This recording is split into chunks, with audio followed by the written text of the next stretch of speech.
audition mo ng first year, mahirapan ka po sa third year. Speaking of RLE, in our school, there's so much emphasis on us making sure we pay our RLE fee. So prior to exams, does your school also emphasize on you guys making sure you pay your RLE fee and bringing the receipts before for the exam? Okay. Now let me ask this. Let me bring out the elephant in the room. Are your school fees expensive? Do you see them to be very, very affordable? I mean your school fees. Well, for me personally, since I come from a different background, for me, I still struggle to pay the fees, pero with I come up with a way to pay them on time.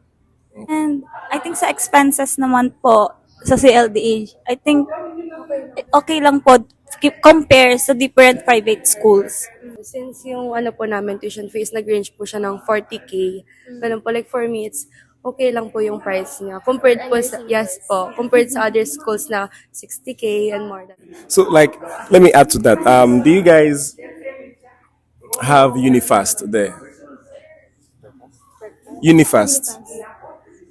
What do you mean like Okay, can you explain? It's like a scholarship. From CHED. I think for sa CHED po kasi like sa is per school like you need to apply and also I think we had two scholarships sa CHED lang. Yung parang yung specific mga person lang po talaga na yun. Like parang hindi lahat. So for us kasi sa Lyceum, we are already like having reviews preparation for the board exams starting from third year to fourth year. So how about you guys? My reviews din ba kayo? Like preparations for boards?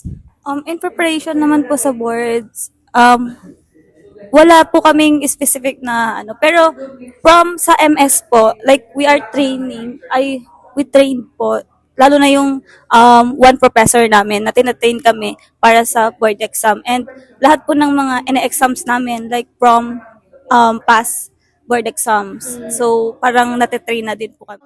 Madalas nyo pa din bang nagagamit yung mga educational apps like Google Meet, ganyan, or like Google Classroom, or more of like physical paperwork? More on physical paperwork na po. Oh, okay. Because for us, we still use Gmeet. Gmeet, and then sometimes we submit our papers or our requirements sa Google Classroom. Yeah. Let me also ask this. Right from second year, we started having what we call grand case presentation.